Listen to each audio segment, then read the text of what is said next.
বিকেল থেকেই ঝরঝর করে বৃষ্টি পড়ছে। আষাঢ় মাসের সময় বৃষ্টি হওয়াটাই স্বাভাবিক। বৃষ্টিতে ঝাপসা জলজ চাদরে ঢেকে আছে আধা গ্রাম চাঁদপুকুর। পোস্টে পোস্টে বিদ্যুতের অবস্থা থাকলেও বেশিরভাগ সময় সংযোগ বিচ্ছিন্ন হওয়ায় অন্ধকারে ঢেকে থাকে চাঁদপুকুরের সন্ধ্যে রাতগুলি। আধপাকা সড়ক শহর থেকে সোজা চলে গেছে চাঁদপুকুরের মাঝ বরাবর। এই সড়কের ধারেই শুতু গোস্বামীর ভাতের হোটেল। খুব নামডাক না থাকলেও আশেপাশের গ্রামের এবং শহর থেকে আসা লোকেরা খাবার দাবার খেতে আসে এখানে। হোটেলে এত রাতেও আলো জ্বলছে, ভেতরে কোনো খদ্দের নেই। সতুবাবু গায়ের বর্ষাতিটাকে চাপাতে চাপাতে কর্মচারী দুজনের উদ্দেশ্যে বলে উঠলেন, শোন, আমি বেরুলাম। ভালো করে ঝাঁপ দিয়ে তালা হেঁটে তবেই বেরোস। আর এটো বাসন যেন না থাকে। কাজে একেবারে মন নেই তোদের, কদিন ধরে দেখছি আমি। আপনি যান, আমরা সব করেই বেরোবো। সাবধানে যেন। হ্যাঁ, সাবধানে।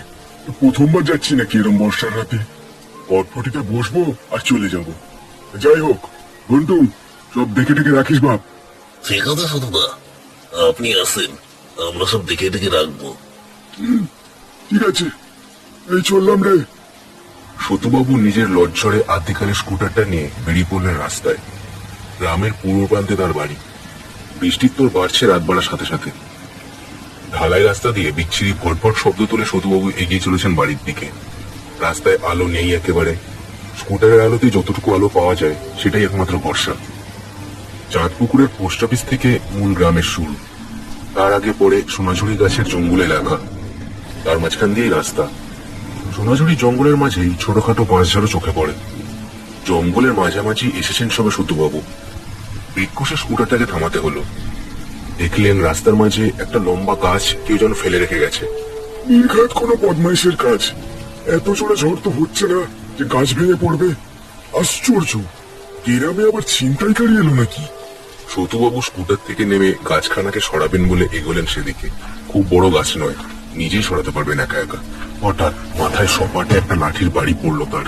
চোখে অন্ধকারে দেখে সতুবাবু কাটা কলা গাছের মতো পড়লেন রাস্তার উপর। এমন সময় দুজন লোক কোথা থেকে এসে তার দেহটা চ্যাংদোলা করে নিয়ে ঢুকলো পাশের জঙ্গলে। স্কুটারের আলোয় তাদের মুখে জড়ানো কাপড়ের আড়ালে কিছুই দেখা গেল না। ভয়ানক কোনো ষড়যন্ত্রের চরিতার্থ হলো এই বর্ষার রাতে। রাতের আঁধারের মধ্যে লুকিয়ে থাকা ছায়ারাই একমাত্র সাক্ষী থাকলো এই ঘটনার। ভোরের আলো ফুটছে, বৃষ্টি অনেকক্ষণ বন্ধ হয়ে গেছে। রক্তিম, কিশোর আর রাতুল সারা রাত পাশের গ্রামে যাচাপালা দেখে বাড়ি ফিরছে। ঘুম ঘুম পায়ে তিনজনে এগিয়ে চলেছে চাঁদপুকুরে ঢোকার মুখের জঙ্গলের মধ্যে দিয়ে। হঠাৎ একটা গাছের মাথার পিঠে চোখ পড়তেই তিনজনের পা পাথরের মতো জমে গেল। গাছে একটা শরীর ঝুলছে, শরীরের পুরনো জামা কাপড় শতচ্ছিন্ন। সব থেকে ভয়ের কারণ হলো মাথাটা নেই।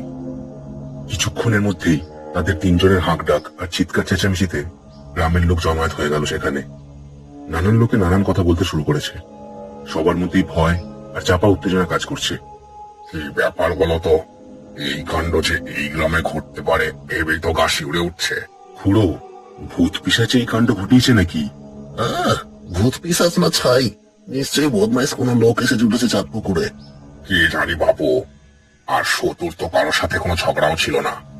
ভূত পিশাচ হলে হতে পারে, আমার তো কিছুই মাথায় ঢুকছে না। এমন সময় পুলিশের জিপ এসে থামলো। থানায় অনেকক্ষণ আগেই খবর দেওয়া হয়েছিল। দারোগা আর সিপাহী এসে দাঁড়ালো অকুস্থলে। আমি চাঁদপুকুরে থাকতে এমন কাণ্ড ঘটায় কার এত বড় সাহস? স্যার, মনে হয় কোনো পিশাচ এসে জুটেছে এই গ্রামে। দারোগা নবীন সাহসী হলেও এইসব অলৌকিক কথা সহ্য করার নার্ভ নেই তার। ভীত গলায় বললেন, পিশাচ মানে ভূত? ভূত বলে কিছু হয় নাকি? এই এই আপনারাই ভয় দেখিয়ে আইনের কাজে বাধা দিতে চান। সবাইকে জেলে ভরে দেবো। একে একে সবাই সরে পড়তে শুরু করলো। ক্লিয়ার যেচে দারোগা বাবুর রোজ দৃষ্টিতে পড়তে চায়। পুলিশ বডি নামানোর উদ্যোগ করতে শুরু করলো এবার। এরপর এক সপ্তাহে পুলিশ বহুবার গ্রামে টহলদারি করলো। রাতে পাহারা বসালো, জিজ্ঞাসাবাদও চললো, কিন্তু কোনো কিনারা হলো না। পাহারাদার হিসেবে হাবিলদার সারা রাত গ্রামে ঘুরে ঘুরে টহল দিতে লাগলো। এমনই একদিন গভীর রাত, আকাশে ঘন কালো মেঘ। হাবিলদার হাতে লাঠি আর টর্চ নিয়ে পাহারা দিচ্ছে। জঙ্গলে এলাকার কাছে এসেছে সবে। এখনো গ্রামের বেশিরভাগ এলাকা টহল দেওয়া বাকি। বাঁশঝাড়ের পাশ দিয়ে যেতে যেতে বাঁশঝাড়ের মধ্যে দিয়ে একটা গোমানি শুনতে পেল সে। কৌন হায় রে? कौन है जंगल में दाঁড়াও মজা দেখিয়ে দেগা রুকো যারা বলেই লাঠিটা বাগিয়ে তরবর করে হাবিলদার শ্যাম সুন্দর ঢুকলো পাঁচ ছেড়ে যেদিকে শব্দটা আসছে সেদিকে। বেশি দূর যেতে হলো না, ভয়ানক দৃশ্যটা এখান থেকেই চোখে পড়লো তার। মাথাহীন একটা মূর্তি সাপের মতো লম্বা হাতে গলা টিপে ধরেছে রোগা চিমসে চেহারা একটা লোকের। লোকটার হয়ে এসেছে তখন, চোখ উল্টে গেছে। হাবিলদার বাবা গো মাগো বলে উল্টো দিকে দৌড় দিয়েছে তখন। তার লাঠি আর বস পড়ে থাকলো সেখানে। যে গতিবেগে সে দৌড় দিল তাতে সোজা থানায় না গিয়ে সে থামবে না তা আলাদা করে বলে দিতে হয় না। সকালবেলা পুলিশ আর গ্রামের লোকজন আবার জড়ো হলো অকুস্থলে। এবার সকলের মধ্যে দানা বাঁধা ভয় আর আতঙ্ক, মুখের কথা সুস্পষ্ট। যে কাল প্রাণ হারিয়েছে সে হলো শচীন, গ্রামের বখাটে ছেলে। নেশা ভাঙ করতো এখানে ওখানে। আপনারা যা জানেন চটপট বলে পড়েন দেখি। হাবিলদারের কথা তো এক বন্য বিশ্বাস হয় না আমার। আমরা আর কি বলবো দারোগা বাবু, এই যে উৎপাত শুরু হলো হঠাৎ। বলছি নমু গ্রামের ওই নীলে উজাকে ডাকলে হয় না? মানে সেদিন ওই যাত্রা শুনতে গেলুম না, সেখানে ওনার খুব নাম ডাক শুনেছিলাম। আরে আমি তো অনেকদিন আগে থেকেই বলছি, সতুদাকেও নির্ঘাত এই পিশাচে মেরেছে। ওঝা ডাকাটাই সব থেকে ভালো কাজ হবে। না না, মতু বাবুকে মানুষই খুন করে যেটা আমি নিশ্চিত। আর এই ভূত পিশাচের এসবের ভয় দেখিয়ে আইন কাটকাতে পারবেন না। আচ্ছা আচ্ছা, এত ঝামেলার কি আছে? এই রাতুল, কিশোর, রক্তিম, তোরা তবে যা, নীলে ওঝাকে পাস কিনা দেখতো। সে যেখানে যান না কেন, এই গ্রাম ছেড়ে অন্য কোথাও অনেক দিনের জন্য যেতে হলে আমার পারমিশন নিয়ে যাবেন। কাউকে ছাড়বো না আমি। আমায় ভূতের ভয় দেখানো নবীন দারোগাকে। দারোগাবাবু আবার খেপে উঠেছেন বুঝেই সকলে সরে পড়লো আগের দিনের মতো। রক্তিমের দলটা ও বেলাতেই পাশের গ্রামের দিকে হাঁটা দেবে ঠিক করলো। সন্ধ্যের মুখে রক্তিমের দল এসে পৌঁছলো নসু গ্রামের নীলে ওঝার বাড়ির সামনে। পাকা নয়, তবে মাটির শক্তপোক্ত বাড়ি, উপরে টিনের চাল। বাড়ির সামনে এক বৃদ্ধা মহিলা ঝাঁট দিচ্ছিলেন। ও পিসিমা, নীলে ওজা আছে নাকি? বৃদ্ধা ওদের দিকে এক ঝলক দেখে বলে উঠলেন, নীলে তো গজপুরে গেছে বাবারা, নেমন্তন্ন খেতে। আসবে কাল সেই সন্ধ্যার পর, রাতও হয়ে যেতে পারে।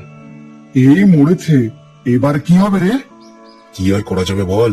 তা পিসিমা নীলে ওঝা এলে বলো চাঁদ পুকুর থেকে আমরা এসেছিলাম, জলদি জলদি যেতে বলো ফিরলেই। কি নাম বললে? চাঁদপুকুর? বেশ বেশ, বলে দেবো বাবারা। তা তোমরা একটু বসো, চা জল খাও। না না, পাগল নাকি? রাত হওয়ার আগেই বাড়ি ফিরতে হবে। এই চলে সব। সকলে আর দেরি না করে হনহন করে আবার গ্রামের পথ ধরল। রাত নামছে, আকাশে ঘন মেঘের সমারোহ হচ্ছে ধীরে ধীরে। ঢালাই সড়কের ধারে সতুবাবুর হোটেলের সামনে যখন তারা এসে পৌঁছেছে তখন বৃষ্টি শুরু হয়েছে।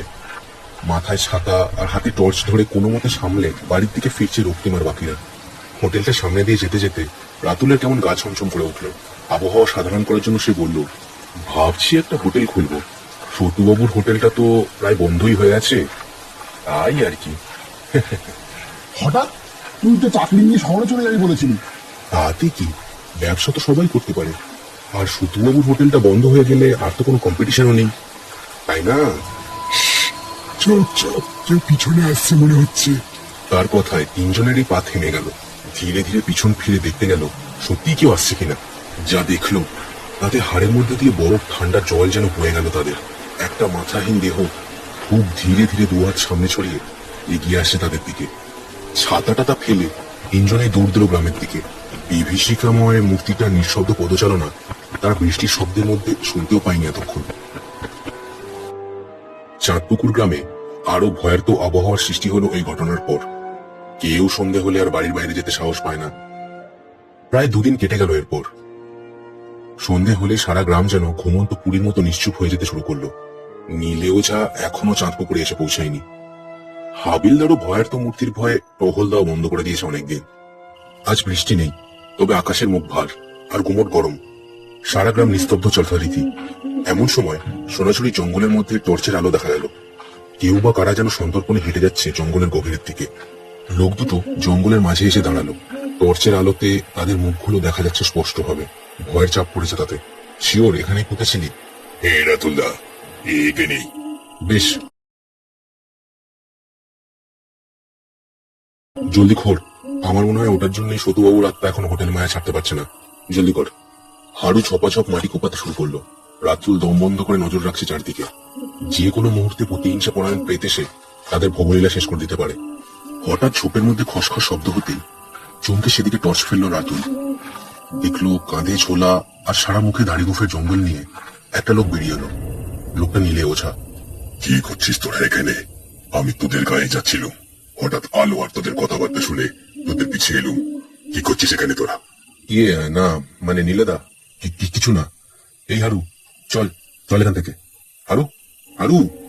কোনো উত্তর না পেয়ে চমকে যেখানে হারু মাটি খুঁড়ছিল সেদিকে দেখলো তারা। সেই ভয়ানক মূর্তিটা সাপের মতো লম্বা হাত বাড়িয়ে হারুর গলা চেপে ধরেছে। কখন যে নিঃশব্দ কৃত্যা এসে হারুকে আক্রমণ করেছে এরও পায়নি তারা। নীলে ওঝার সঙ্গে সঙ্গে একদলা মাটি আর ধুলো ছুড়ে দিল মূর্তিটার দিকে। কিন্তু মূর্তিটার গায়ে সেই মাটি লাগলেও লড়াত করে হারুর ঘাটটা ভেঙে দিল সে। হারুর শেষ আর্তচিৎকারে ঝংকার দিয়ে উঠল রাতের বাতাস। এরপর মূর্তিটার দেহ ধীরে ধীরে হাওয়ায় মিলিয়ে গেল। হারুর দেহটা ছপাত করে পড়লো জঙ্গলের মাটিতে। রাতুল হতবাক হয়ে হারুর শেষ পরিণতির দিকে তাকিয়ে রইল। ভয়ে মুখ সাদা হয়ে গেছে তার। ঠান্ডা হাওয়ার ছাপটা বইতে শুরু করেছে ততক্ষণে। বৃষ্টি নামবে এবার। হারুর চিৎকারে গ্রামের অনেকেই লণ্ঠন হাতে এবার এসে পৌঁছেছে সেখানে। সকলের মুখে কৌতূহল আর ভয়ের চিহ্ন। সত্যি করে বল, তোরা কি করেছিস?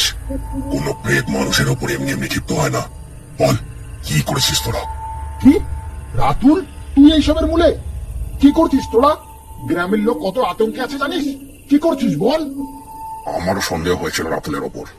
বেশ কিছুদিন আগে সচিন আর হারুর সাথে বাসবনে বসে আলোচনা করতে দেখেছি ওকে। নেশা ভাঙ করছিস ভেবে খাটাইনি তোদের। বল, কি করেছিস তোরা? রাতুল সবার প্রশ্নে ভেঙে পড়লো এবার। মুখটা করুণ করে সে বলে উঠল, আমি শহরে চাকরি পেলেও সেটা টেকাতে পারিনি। চুরি করে পালিয়ে এসেছিলাম গ্রামে। তা প্রায় 2 মাস হলো। একটা হোটেল খুলবো খুব ইচ্ছে ছিল, কিন্তু সতুবাবুর হোটেল থাকলে তো আমার হোটেল চলবে না। তাই সচিন আর হারুর সাথে শর্ট করেছিলাম। সতুবাবুকে আমি খুন করেছিলাম ওদের দিয়ে। আমার কথাতেই তার মাথাটা কেটে এইখানে পুঁতে আর দেহটা গাছে ঝুলিয়ে দিয়েছিল ওরা, যাতে গ্রামের সবাই ভাবে এটা ভূত পিশাচের কাণ্ড। এই মাথাটার জন্য সতুবাবুর অতৃপ্ত আত্মা প্রতি রাতে গ্রামে ঘুরছে। কি পাষণ্ড রে তুই, সাথে বোকাও। ওরে, কোনো মানুষকে সরিয়ে দিলে কি সেই স্থানে নিজেকে বসানো যায়? কয়দিন ধরে আমিও ভাবছিলাম পেটটা আমাদের কেন ধাওয়া করলো। আমরা তো তার কোনো ক্ষতি করিনি। আসলে এই হতচ্ছাড়াটার পিছু নিয়েছিল প্রতিশোধ নেবে বলে। এটাকে আচ্ছা করে পিটিয়ে তবেই পুলিশকে ডাকবো। এর জন্য সারা গ্রাম ভয়ে কাটা হয়ে বেঁচে আছে এই কদিন। এই ধর বেটাকে। রাতুল হঠাৎ গুলির মতো দৌড় দিল হাতে টর্চ ফেলে। সবাই একরকম হতবাক হয়ে গেল তার এই হঠাৎ কাজে। ঝোপঝাড় ভেঙে রাতুল ছুটছে। পিছনের আগে ফেটে পড়া গ্রামের জোয়ান ছেলেদের দলে চিৎকার ভেসে আসছে। ধরতে পারলে প্রাণী শেষ করে দেবে তাকে। রাতুল উপায় না দেখে অন্ধকারময় এক বাঁশঝাড়ে ঢুকে ঝপ করে বসে পড়ল। এত সহজে এদের হাতে আসবে না সে। সকাল হলে কলকাতা পালাবে। উত্তেজিত লোকজন সেই ঝোপের সামনের রাস্তা দিয়ে তাকে আলো ফেলে খুঁজতে খুঁজতে বেরিয়ে গেল। ওরা চলে যেতেই স্বস্তি নিঃশ্বাস ফেল রাতুল। চোখ বন্ধ করে ফেললো ক্লান্তিতে। দম আটকে আসছে তার। কয়েক মুহূর্ত কাটলো। খসখস শব্দে চোখ খুলল রাতুল। খুলেই স্তব্ধ হয়ে গেল। তার ঠিক মুখের সামনে বিশাল দৈত্যের ন্যায় দুটো পা। ওপরের দিকে তাকিয়ে হৃদস্পন্দন বন্ধ হয়ে গেল তার। সত্যবাবুর মুন্ডহীন দেহ তার সামনে। আমায়। লম্বা মূর্তিটা হাত বাড়িয়ে খপ করে ধরলো তার গলা। কয়েক মুহূর্ত, তারপর মরাত করে একটা শব্দ। ঝপ করে মাটিতে পড়লো রাতুলের শরীরটা। ঠান্ডা হাওয়ার স্রোত বয়ে গেল সেই স্থান দিয়ে।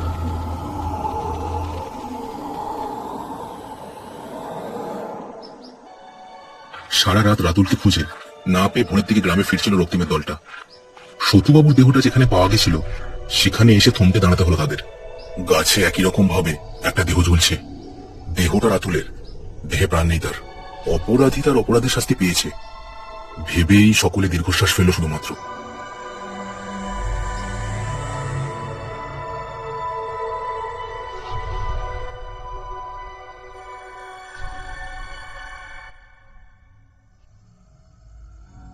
শেষ হলো কুটুস অ্যানিমেশনস এর আজকের গল্পের পরিবেশনা।